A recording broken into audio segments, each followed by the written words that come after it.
demande de décrire une fonction calculant le maximum des valeurs des nœuds d'un arbre binaire d'entiers. Donc, j'ai proposé ici dans la solution de prendre une petite fonction plus grand de a et b qui sont deux valeurs entières et qui va retourner a si a est plus grand que b et b sinon. Donc maintenant notre fonction max des éléments d'un arbre a, donc de type T arbre binaire, ça va retourner donc un entier.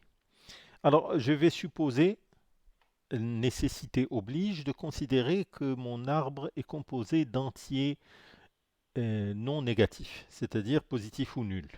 Sinon, ça ne voudrait rien dire ce que je suis en train d'écrire. Pourquoi? Parce que le nœud vide, l'arbre vide, pardon, quel est son maximum?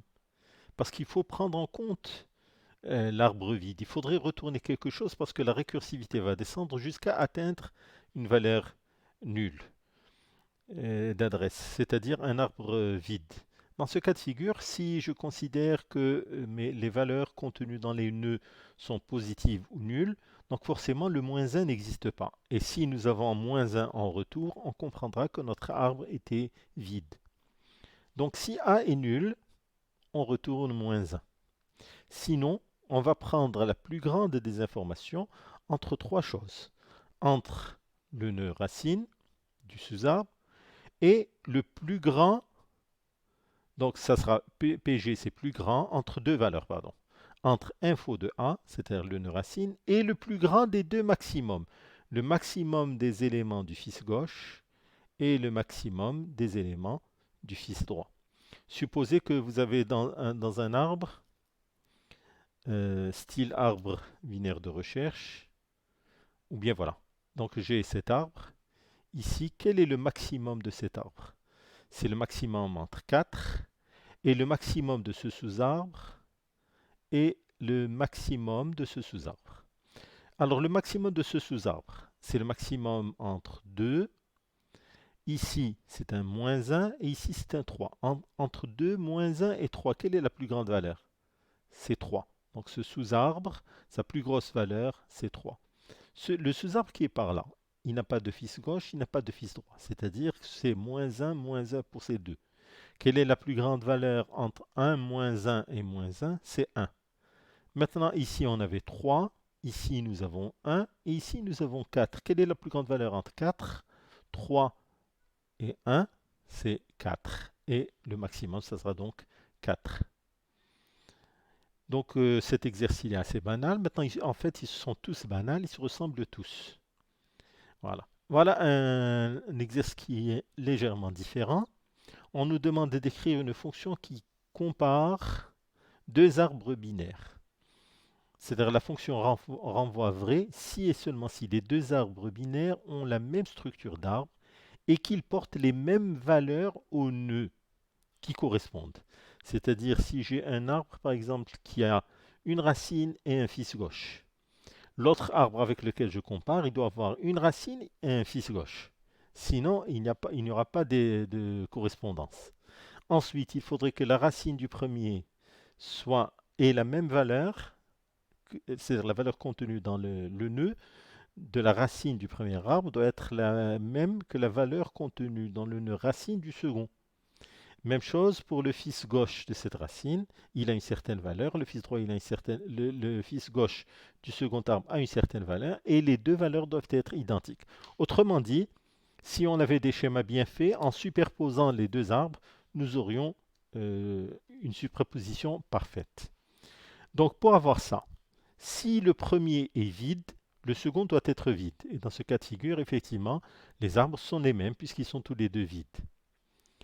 Maintenant, si ni le premier ni le second n'est vide, donc dans ce cas de figure, il faudrait que les racines soient les mêmes. Donc si info de A égale info de B, alors si même, c'est-à-dire si le fils gauche du premier est le même que le fils droit du premier, c'est en fait, en parlant ici de fils gauche, c'est tout le sous-arbre gauche de A est le même que tout le sous-arbre gauche de B. Il en est de même.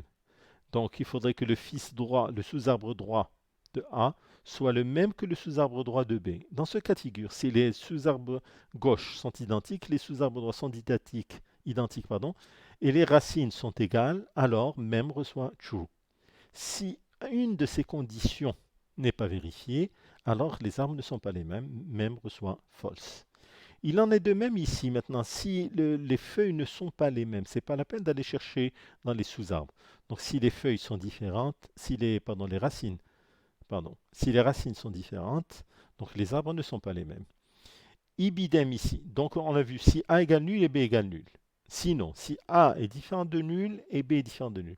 Le sinon ici de ceci, ce sera l'un ou l'autre qui seront égaux à nul, égaux à nul. C'est le seul cas de figure qui reste, c'est-à-dire ces deux cas de figure, c'est A est nul et B n'est pas nul, ou bien A n'est pas nul et B est nul. Et dans ce cas de figure, effectivement, ils ne sont pas identiques, puisque si l'un est vide et l'autre n'est pas vide, ce ne sont pas les mêmes arbres. Donc ça, c'est l'exercice 6. L'exercice 7, il est légèrement différent de celui-là. En fait, c'est le même à une chose près. C'est qu'on veut vérifier si un arbre est le miroir d'un autre. C'est-à-dire si, au lieu de superposer les deux arbres, je vais dessiner les arbres de manière à ce que la face de l'un s'aplatisse sur la face de l'autre. C'est-à-dire si j'ai ici cet arbre, par exemple, qui contient 4, 2, 1, 3, dans ce sens. Quel serait son miroir? C'est un arbre qui aurait 4,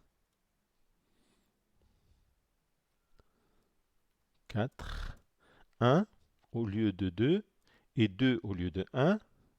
Et le 3 qui était le fils droit de B devient le fils gauche du 2. Donc vous voyez que ici, si je plie cette image en deux et que je pose l'une sur l'autre, le 2 va se placer sur le 2, le 1 sur le 1, le 3 sur le 3 et le 4 sur le 4. Donc c'est comme si si on avait un miroir. Si je place un miroir pour voir l'arbre, je le verrai comme ça. Donc pour ce faire, quelle serait la condition pour qu'un arbre soit le miroir d'un autre? Donc si les deux sont nuls, si les deux sont vides, effectivement l'un est miroir de l'autre. Si ni l'un ni l'autre n'est vide, donc si les racines sont les mêmes, ça c'est une condition, mais il faudrait que le sous-arbre gauche du premier soit le miroir du sous-arbre droit du second. Et le sous-arbre droit du premier doit être le miroir du sous-arbre gauche du second. Si ces trois conditions sont vérifiées, alors effectivement, les deux arbres sont l'un miroir de l'autre. Sinon, ce n'est pas vérifié, donc A n'est pas le miroir de B. Il en est de même ici, donc si les racines sont différentes, les deux arbres ne sont pas miroirs. Et ici aussi, donc si A est nul et que B n'est pas nul, ou inversement, alors A et B ne sont pas l'un miroir de l'autre. Donc ça, c'était l'exercice 7. C'est presque le même que l'autre.